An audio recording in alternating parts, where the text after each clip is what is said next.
રજૂ કરતા રડવા લાગી। પોતાના વાયરલ વિડીયોમાં હંમેશા ત્રાળો નાખતી કીર્તિ પટેલને જૂનાગઢ કોર્ટમાં રજૂ કરતા તે રડવા લાગી હતી। બળાત્કાર અને 20 લાખની ખંડણી માંગવાના ગુનામાં કીર્તિ પટેલની જૂનાગઢ પોલીસે રાજસ્થાનના ઉદયપુરથી ધરપકડ કરી છે। તાલુકા પોલીસે તેને રિમાન્ડની માંગણી અર્થે કોર્ટમાં રજૂ કરાતા કોર્ટે 1 દિવસના રિમાન્ડ મંજૂર કર્યા હતા। આ રિમાન્ડ સોમવારે સાંજના 4 વાગે પૂર્ણ થતાં તેને ફરી કોર્ટમાં રજૂ કરવામાં આવી હતી। ત્યારે પોલીસ વાનમાંથી ઉતરતી વખતે કીર્તિ પટેલ ધ્રુસકે રડવા લાગી હતી। મીડિયા હાજર રહે અને ન્યાય કરે તેવી રડતા રજૂઆત કરી હતી। પોલીસ વાનમાં બેસતી વખતે હસતી કીર્તિ પટેલ અચાનક ચોધાર આંસુ વહાવવા લાગી, તેથી આ મગરમચ્છના આંસુ હોવાનું પણ ચર્ચાઈ રહ્યું છે।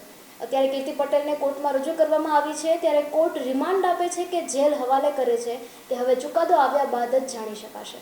કીર્તિ પટેલ જે આશ્રમમાં રોકાઈ હોય, જેણે ભગવા કપડાં આપ્યા હોય અને શાહી સ્નાનમાં લઈ ગયા હોય તેની સામે પણ કાર્યવાહી કરો તેવી નિરાલી ખોડિયાર આશ્રમના મહામંડલેશ્વર બજરંગદાસ બાપુની માંગ।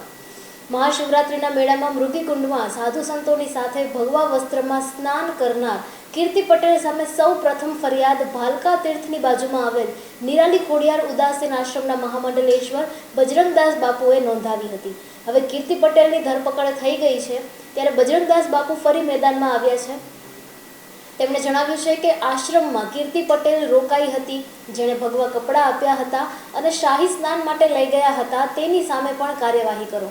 સાથે જૂનાગઢ કલેક્ટરને પણ ચેતવણી આપી છે કે જો કરપ્શન કરીને ભવનાથ મહાદેવ મંદિરના મહંતની નિમણૂક કરી છે તો ભારે પડી જશે। ગિરનાર પર્વતની ઓગળટૂંક પર જૈન ધર્મનો ધ્વજ ફરકાવનાર ભવનાથના જૈન વેપારીની પોલીસે ધરપકડ કરી છે। પોલીસે વિડીયોના આધારે અનુરાગ નેમીચંદ જૈન નામના ભવનાથમાં રમકડાનો વેપાર કરતા વેપારીની ધરપકડ કરી છે।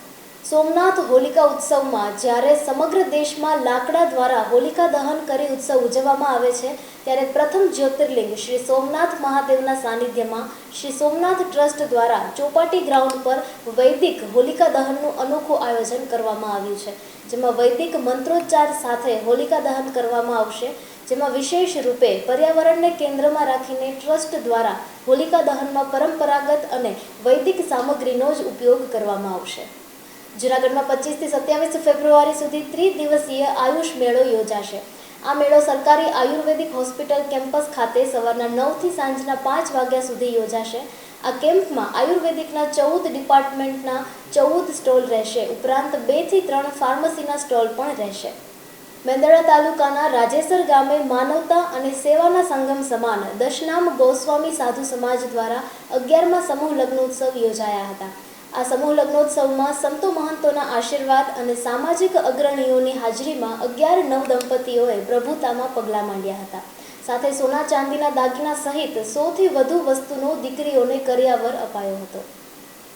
સિટી કવરેજ ન્યૂઝના ડેઇલી અપડેટ માટે અમારી ચેનલને લાઇક કરો, શેર કરો અને સબસ્ક્રાઇબ કરો।